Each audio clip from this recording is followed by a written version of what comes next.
Best আর কি। তো যেহেতু আমি একা, আমার সিটটা এমন জায়গা নিতে হবে যাতে কেউ ডিস্টার্ব না হয় আর কি।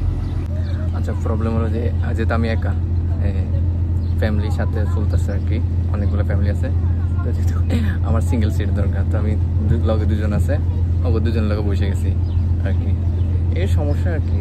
তারপরে ওকে। আচ্ছা, বোর্ড অলরেডি স্টার্ট দিয়ে ফেলছে, 30 মিনিটের একটা রাইড আর কি, যাওয়া শুরু করছে। কোথা থেকে ব্যাক করে বলতে পারি না, তো চলুন ঘুরে আসি। এই হচ্ছে অবস্থা। ওকে, ভালোই লাগলো, যেটার জন্য আসছি এটা হইলো আর কি। চলুন ঘুরে আসি।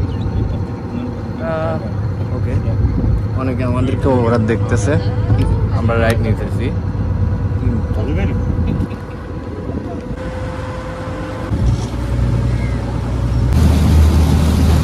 আচ্ছা, অলরেডি একদম লেকের মাঝখানে আসছি আমরা। আমারটা খুবই ভালো লাগতেছে, এনজয় লাগছে, কিন্তু একটু গরম বেশি, গরমের কারণে কেমন জানি লাগতেছে আর কি। তবে এই বোটে মানুষ একদম কমই আসতেছে আর কি। আর যদি মাঝখানে এগুলো দেখতেছেন, তাহলে হচ্ছে লেকের আশেপাশে, আর হচ্ছে ওই যে সামনে যেটা দেখতেছেন 30 মিনিটের যে রাইডটা, তো আমি মনে করি ওকে বেস্ট। তো চাইলে আপনারা আসতে পারেন। আর এই জায়গাটা আমি আসলে জানতাম না আগে, আমি ইউটিউবে দেখছিলাম, একটা ছোটো ক্লিক বেরিয়ে আসছে, তো দেখলাম যে আমার কাছে কিনা, তারপর আমি চলে আসলাম আর কি।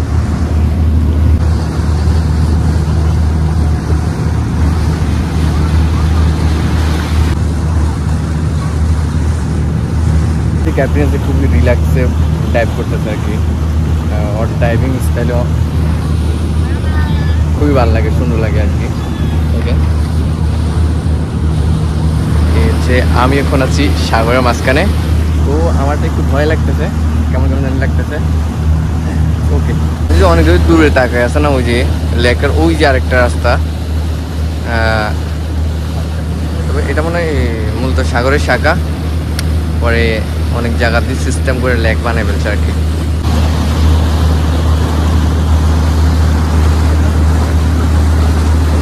ওকে, আমাদের যে রাইডের যে গন্তব্যস্থল ওটা মনে হয় শেষ, আমাদের রাইড করতে অনেক ঘুরে ফেলতেছে আর কি। এতটুকু পর্যন্ত ম্যাক্সিমাম 3-4 কিলোমিটার ওপর রাইড করে আর কি। আর আসলে যে বন জঙ্গলগুলো, এগুলো একদম দেখতে বাংলাদেশের মতনই লাগে, খুবই সুন্দর লাগে। আর রাইডটা নিতে আমার খুবই ভালো লাগছে, তার কারণ হচ্ছে যে আমার বাসা থেকে অনেকটা কাছে আর কি, সেই কারণে আমি চলে আসছি ঘোরার জন্য।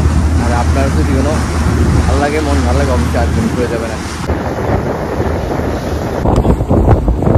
আমি আছি এখন বর্তমানে হচ্ছে